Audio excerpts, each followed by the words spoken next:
ఇప్పుడే country delight యాప్ని download చేసుకోండి. Download the country delight app now.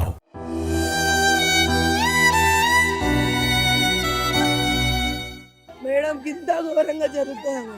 ఎట్లా జరుగుతుంది? అది ఎలా చేస్తారు మేడం? దేనికోసం చేశారు మేడం?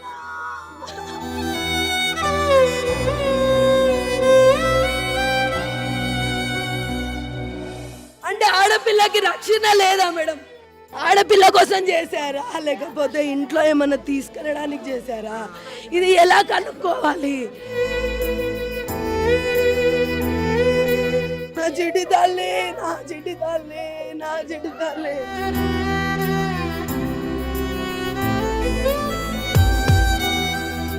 11:30కి టిఫిన్ తీసుకొని వెళ్తుంది. ఆ 10కి వచ్చి ఎప్పుడు చేసిపోయిండో ఏమో అర్థమైతే లేదు.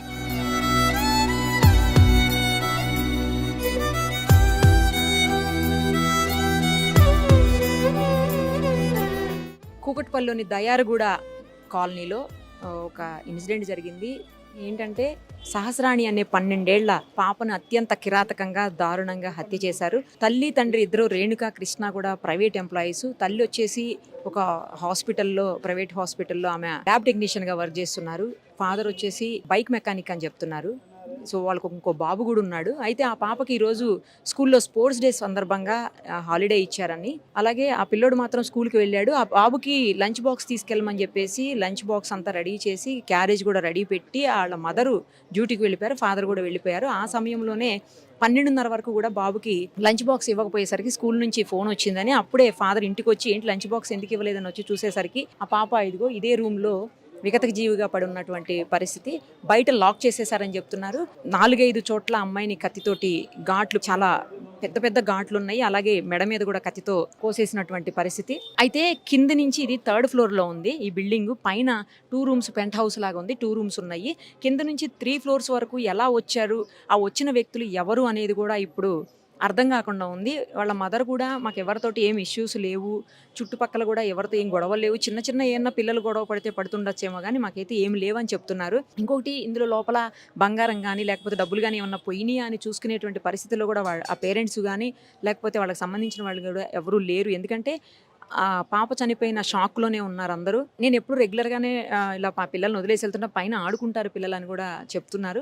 మరి ఎవరు వచ్చారు, ఎందుకు వచ్చారు, ఎలా వచ్చారు అనేది కూడా అర్థం కావట్లేదు. ఎందుకంటే బిల్డింగ్లో సీసీ కెమెరాలు లేవు. అలాగే ఈ బిల్డింగ్ని ఫేస్ చేసేలాగా ఎదురుగుండా కానీ పక్కకు కానీ ఎక్కడ సీసీ కెమెరాలు కనిపించట్లేదు. ఉన్నటువంటి సీసీ కెమెరాలు కూడా కింద కిరాణా షాప్ ఒకటి ఉంది, తర్వాత ఇంకొక పక్కన లేన్లో ఒక సీసీ కెమెరా ఉంది, కానీ అవి రెండు కూడా అదర్ సైడ్ ఫేస్ చేసి ఉన్నాయి. ఇంకొకటి ఇటువైపుకి ఫేస్ చేస్తున్న ఒక కెమెరా ఉంది, కానీ అది బ్లర్డ్గా కనిపిస్తుంది, దాంట్లో ఏం విజువల్స్ కనిపించట్లేదని చెప్పేసి ప్రాథమికంగా పోలీసులు చెప్తున్నటువంటి సమాచారం. ఇంకా పూర్తిగా అవన్నీ తీసి చూస్తే ఏమన్నా తెలుస్తుండొచ్చు ఎవరొచ్చారు ఏంటి అనేది. జనరల్గా కింద నుంచి 3 ఫ్లోర్స్ వరకు రావాలంటే కింద floor, first floor, second floor ఇవన్నీ దాటుకొని రావాలి. మరి అంత టైంలో కూడా ఎవరు చూడలేదా అనేది అర్థం కాని విషయము. ఇంకోటి ఆ పాపని ఇప్పుడు కనిపిస్తున్నటువంటి విజువల్స్లో కనిపిస్తున్నటువంటి పరిస్థితుల ప్రకారం అయితే మాత్రం ఆ పాపనేమి లైంగికంగా ఎవరు దాడి చెయ్యలేదు అని చెప్పేసి కూడా పోలీసులు ప్రాథమిక సమాచారం అయితే అదే ఉంది అన్నట్టుగా అంటున్నారు. అది కూడా కరెక్ట్గా చెప్పలేకపోతున్నారు ఎవరు కూడా. బట్ ఇంకా వేరే ఏదన్నా ఇష్యూస్ ఉన్నాయా, వాళ్ళకి ఏమన్నా ఫైనాన్షియల్ ఇష్యూస్ ఉన్నాయా, లేకపోతే వేరే ఏదన్నా ఇబ్బందులు ఉన్నాయా అనేది మాత్రం ఏం తెలియట్లేదు. పోస్ట్ మార్టం కోసం ఇప్పుడు ఆ పాపని మార్చురీకి పంపించారు. అది అయిన తర్వాత ఇంకా పూర్తి సమాచారం, అంటే ఆమెకి ఏమన్నా లైంగిక దాడి అయిందా, లేకపోతే ఎన్ని చోట్ల చేశారు, ఏం చేశారు అనేది ఇంకా పూర్తిగా తెలిసేటువంటి అవకాశం ఉంటుంది. మొత్తానికైతే లోపల క్లూస్ టీము ఆల్రెడీ ఇప్పటికే వర్క్ చేస్తోంది. ఏం జరిగింది, ఎలా జరిగింది అనేది క్లూస్ టీము లోపల సర్చ్ జరుగుతుంది, మనం చూడొచ్చు ఆ సర్చ్ను కూడా. సో చూశారు కదా, పోలీసులు క్లూస్ టీము మొత్తం లోపల ఉన్నటువంటి క్లూస్ అన్నిటిని తీసుకోవడానికి ట్రై చేస్తున్నారు. సేమ్ టైము బాడీని కూడా పోస్ట్ మార్టంకి పంపించారు. చాలా దారుణంగా, కిరాతకంగా, అనుమానాస్పదంగా పాపని చంపారు. ఎవరు చంపారు, ఎందుకు చంపారు, ఎందుకంటే ఈ మధ్యలో కొన్ని చుట్టుపక్కల వాళ్ళ నుంచి కొన్ని వినిపిస్తున్నది, ఎంతవరకు నిజమో తెలియదు కానీ చుట్టుపక్కలంతా కూడా గాంజా బ్యాచ్ తిరుగుతుంటారు, వేరే వేరే వాళ్ళు ఎవరెవరో తిరుగుతుంటారు, ఇష్టానికి ఎవరు పట్టించుకోరు అని అంటున్నారు. మరి అది ఎంతవరకు నిజమో తెలియదు. పోలీసులు కనుక పూర్తి స్థాయిలో దర్యాప్తు చేస్తే మాత్రం 100% ఈ అనుమానాస్పద మరణానికి కారకులు ఎవరు, ఏం జరిగింది అనేది మాత్రం క్లారిటీగా, క్లియర్గా బయటకు వచ్చే అవకాశం ఉంటుంది. ఒక్కసారి వాళ్ళు తీవ్రమైన దుఃఖంలో ఉన్నారు. తల్లిదండ్రులు, వాళ్ళ బంధువులు అందరూ కూడాను అసలు మాట్లాడేటువంటి పరిస్థితులు కూడా లేవు. కాకపోతే ఒక్కసారి ట్రై చేద్దాం. ఎందుకంటే అసలు ఏం జరిగింది, వాళ్ళ అనుమానాలు ఏంటి, ఆ పాపకు న్యాయం జరిగే దిశగా వాళ్ళు చెప్పేటువంటి సమాచారం ఏదన్నా పోలీసులకు క్లూ ఇస్తుందా, లేకపోతే ఆ దిశగా ఆలోచించేలా చేస్తుందా పోలీసులు అనే యాంగిల్లో చూడాలంటే మాత్రం వాళ్ళిద్దరూ కొంచెం మాట్లాడితే బెటర్ ఏమోనని అనిపిస్తుంది. ఒకసారి ట్రై చేద్దాము. మాట్లాడితే కనుక మనం కూడా ఏం జరిగింది అనేది కొంతవరకన్నా తెలుసుకునే అవకాశం ఉంటుంది. వాళ్ళ తల్లితోటి, తండ్రితోటి, అలాగే వాళ్ళ బంధువులతోటి మాట్లాడేటువంటి ప్రయత్నం అయితే చేద్దాం ఒక్కసారి.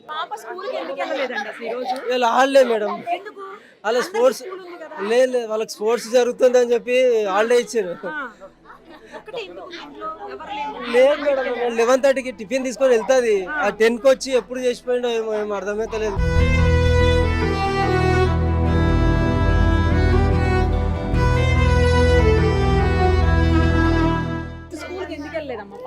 ఆ కేవీ స్కూల్లో టోర్నమెంట్ జరుగుతున్నాయని హాలిడేస్ ఇచ్చారు మా హాలిడేస్. నా కొడుకు ఒకపోతే నా కొడుకుని కూడా ఏదో చేస్తున్నారు మేడం. నా కొడుకు నేను 9 వరకు ఉన్నాను మేడం. వాళ్ళ డాడీ 12:30కి వచ్చిండు. బాక్స్ ఇవ్వలే అని స్కూల్ నుంచి ఫోన్ వచ్చింది. ఎందుకు ఇవ్వలే, ఈ పిల్ల ఎడిపోయింది అనేసి వాళ్ళ డాడీ వచ్చిండు. ఈ రోజు వాడు వాళ్ళు అక్కున్నందుకు పోను అంటే కొట్టి తోలిచ్చిన మేడం. అది తినకుండా కూడా పోయిండు. తినకుండా పోయినందుకు బాక్స్ తల్లి అని నేను పోయినా. చుట్టుపక్కల కింద నుంచి ఇట్లా ఎక్కడ ఇదే కదా, వేరే లేదు ఎక్కడ లేదు మేడం. ఇంత ఘోరంగా జరుగుతుంది మేడం. ఎట్లా జరుగుతుంది, అది ఎలా చేస్తారు మేడం? దేనికోసం చేశారు మేడం? నా బిడ్డ కోసం నేను రూపాయి కూడా పెట్టి నా బిడ్డ పోస్ట్ ఆఫీస్ లో డబ్బులు వేస్తున్నా. నేను 3 నెలల నుంచి నా బిడ్డకు డబ్బులు వేస్తున్నా. నా మొగుడు చెప్పిండు, నేను చచ్చినా నీకు బాధ లేదే, నా బిడ్డకు అన్ని విధాలు చేసి పెడతా.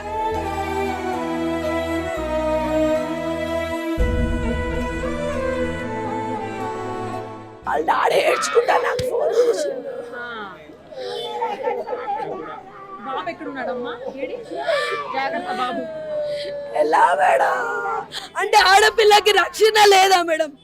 ఆడపిల్ల కోసం చేశారా, లేకపోతే ఇంట్లో ఏమన్నా తీసుకెళ్ళడానికి చేశారా? ఇది ఎలా కనుక్కోవాలి? ఎట్లా చూస్తారు? ఈ కొంపలో ఏమి లేవు.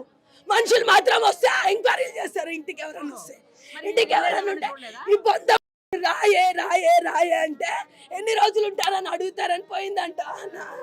ఇదొకటే దిక్కుండే నాకు. మేడం ఎలా బతకాలి మేడం? వెనకాల ఏం లేదు. పిల్లలు వదిలేసి చేసుకోకపోతే ఈ హైదరాబాద్ లో ఎట్లా బతకాలి చెప్పండి? ఇక్కడ నుంచి పోతే ఇక్కడ 10,000 రెంట్లు ఉన్నాయి. మాకు ఇల్లు లేదు, ఏమీ లేదు. నా పిల్లల్ని మంచిగా చూసుకోవాలి అని నా మొగుడు నేను తప్ప మేడం ఎంత నా పని నుంచి వదిలిపెట్టేవాడినా మేడం? నా చిట్టి తల్లి, నా చిట్టి తల్లి, నా చిట్టి తల్లి. 5 సంవత్సరాలు అవుతుంది మేడం. 2021 ఉన్నారు మేడం. నా బిడ్డ నుంచి పైన పిల్లలు కావాలి. ఎప్పటి కావాలేస్తాం మేము ఏం చెప్పాలి? మీ పిల్లల్ని అనుకుంటున్నా తోలుకోపా అన్నారు. నా పిల్లని తోలిచ్చి రాళ్ళు. నా పిల్ల కావాలి ఉంటుంది పొద్దు నా పిల్లలకు. నా బిడ్డ పిల్లమ్మా, నా మన్మరాలమ్మా, నా మన్మరాలమ్మా అమ్మా, నాయమ్మ పిల్ల ఎప్పటి కావాలి ఉంటారంటే నా పిల్లని దొరకపోయినా నా పిల్ల కావాలి ఉంటుండే. నాయమ్మ ఈడున్న మనుషులు నాయమ్మ మిరుపంగా చూస్తుండే కాదా? నాయమ్మ ఇదే దారి, ఇట్లనే పోతాము.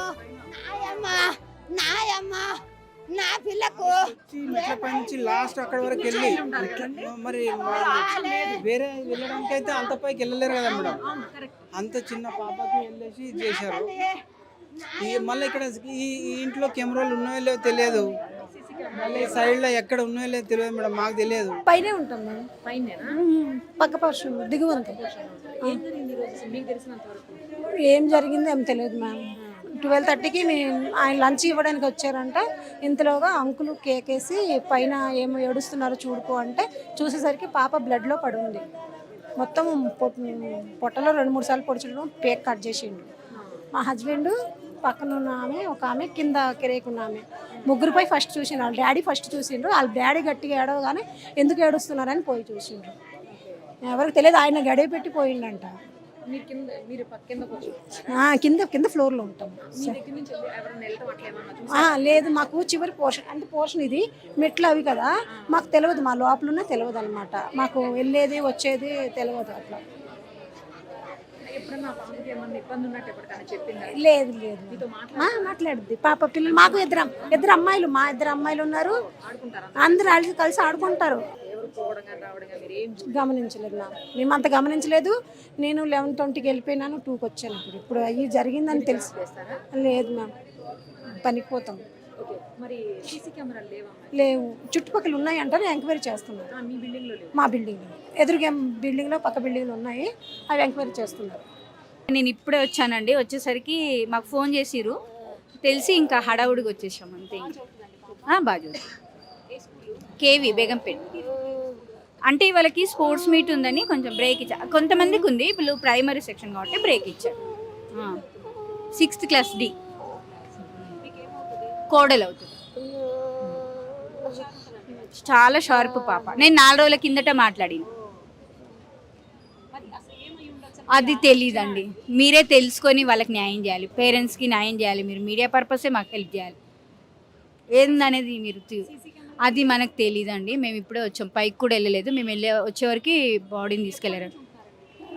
నాకు తెలిసి 4 years. వదిన జాబ్ చేస్తుంది, అన్నయ్య మెకానిక్ షాప్ ఉంది, ఉంటారు అట్లా ఉంటారు. ఉంటుంది స్కూల్ ఏమీ లేదు. మరి ఏం జరిగింది అనేది మనకేం తెలీదు, మీరే హెల్ప్ చేయాలి. సుమన్ టీవీలో మీ పర్సనల్ అండ్ బిజినెస్ ప్రమోషన్స్ కోసం కింది నెంబర్కి కాంటాక్ట్ చేయండి.